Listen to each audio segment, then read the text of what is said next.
मीरपुर नाम के शहर में तेजस अपनी पत्नी नीरू के साथ रहता था।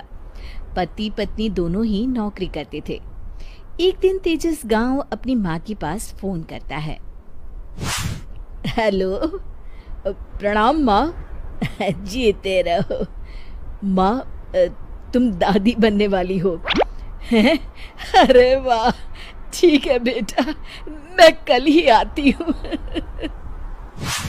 जब माँ जी शहर पहुंची तो बेटी बहू ने बहुत अच्छे से स्वागत किया।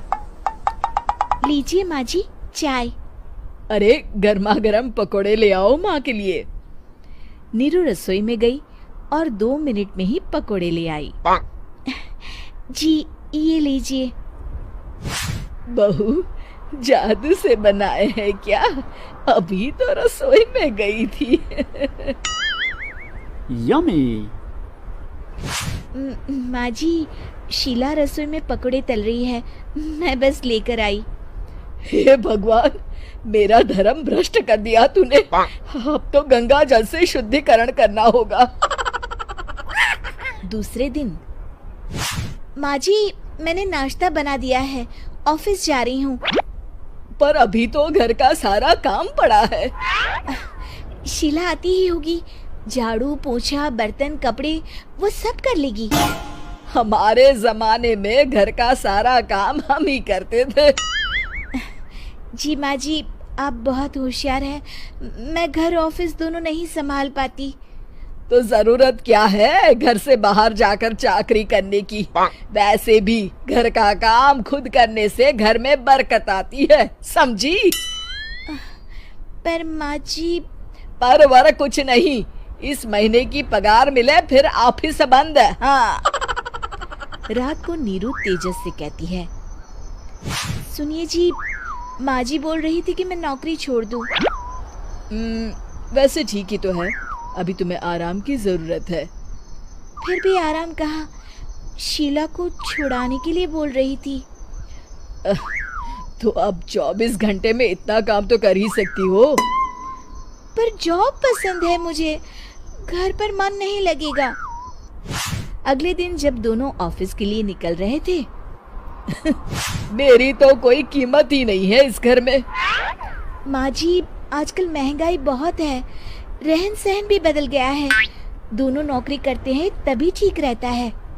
अच्छा, तू कहना क्या चाहती है? मेरा बेटा तुझे बिठा के खिला नहीं सकता? तू ही इस घर का खर्च चला रही है, हैं? नहीं माँ जी, मेरा वो मतलब नहीं था। मतलब खूब समझती हूँ, ये बाल धूप में सफेद नहीं किए मैंने। हाँ। अब तो ये रोज का काम हो गया था। तेजस भी रोज की झिकझिक से परेशान हो गया था। एक दिन उसने कहा, नीरू, वैसे भी तुम्हें मैटरनिटी लीव मिलने वाली है, तो अभी से ही छुट्टी ले लो। पर क्या, मेरी सैलरी अच्छी खासी है। आखिर नीरू ने रिजाइन कर दिया।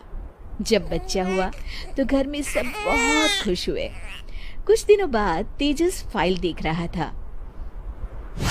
क्या हुआ तेजस, कुछ परेशान लग रहे हो? हाँ, वो हमारी जितनी सेविंग्स थी वो तो हॉस्पिटल में और छठी के फंक्शन में खत्म हो गई है नीरू। और अभी वैसे मंदी चल रही है तो मैं बोल रही थी कल मुन्ना को हेपेटाइटिस का टीका लगवाना है। नीरू, क्या पोस्टपोन नहीं कर सकते? नहीं जी, बिल्कुल नहीं। अब तेजस को समझ में आ रहा था कि उससे गलती हुई है। पैसों की कमी का असर घर के माहौल पर भी पड़ रहा था। अगले दिन, बेटा मेरा चश्मा और ये दवाइयाँ ले आना, पर्चा देते हुए माँ जी ने कहा। जी। तेजस, मुन्ना के लिए दूध का डिब्बा और डायपर भी ले आना, और ये किराने के सामान की लिस्ट है, इसे भी लाना है। तेजस गुस्से में लिस्ट मरोड़कर फेंकता है और चिल्लाता है, पैसे क्या पेड़ पर उगते हैं? ये ले आना, वो ले आना। अरे पर ये जरूरत का सामान ही है। वो गुस्से में बिना कुछ कहे ऑफिस चला गया। अरे अरे लंच तो ले जाइए। चाइनीज बहू। चाइनीज बहू हमारी याद तो है ना आपको? भूले तो नहीं ना? हाँ भाई, थोड़ी देर में ही सही, लेकिन चाइनीज बहू की कहानी आ ही गई। क्या हो रहा है ये देश में? चाइना ने तो आतंक ही मचा रखा है। अरे क्या हो गया, क्यों चाइना को कोसता रहता है? भूल मत, तेरी ससुराल चाइना की ही है। हाँ माँ, पर ये देखना, लड़ाई झगड़े, ये बीमारी, ऊपर से ये देश कितना चालाक है, अंदर न जाने क्या क्या करता रहता है। तभी अंदर से बहू की चिल्लाने की आवाज आती है। अरे क्या हो गया बहू, क्यों चिल्ला रही है? माँ जी, ये देखिए, ये रूस ने यूक्रेन की हालत क्या कर दी है। ऊपर से चाइना में 2 बड़ा लॉकडाउन लग गया है। माँ जी, अब क्या किया जाए? अरे तो तुम लोगों को क्या परेशानी हो रही है, मैं तो यही नहीं समझ पा रही हूँ। वो क्या है ना माँ, हम लोग चाइना जाने की सोच रहे थे, सांगसू के भाई की शादी है। तो क्या? अरे कौन सा उन लोगों के यहाँ भाई घोड़ी चढ़ता है जो बहन काजल लगाकर नेक लगी? माँ जी, उसकी आंखें बहुत छोटी छोटी है, उसमें या तो पुतली रह सकती है या काजल। साले की पुतली निकाल कर काजल लगा दो, अंधा कहीं का। क्या क्या बोले तुम मेरे भाई के बारे में? अरे नहीं नहीं बहू, वो तो बोल रहा था कि तुझे नेग मिल जाएगा, है बहन है ना तो उसकी। नहीं नहीं माँ जी, मैं सब समझती, ये मेरे भाई का मजाक बनाते रहती। कितना सीधा है मेरा भाई, बिल्कुल छिपकली जैसा। नहीं नहीं बहू, सीधा गाय जैसा होता है। सही पकड़े हैं माँ जी। हाँ, तो मेरे भाई की शादी है, मैं चाइना जरूर जाऊंगी। तभी एक पड़ोसन आ जाती है।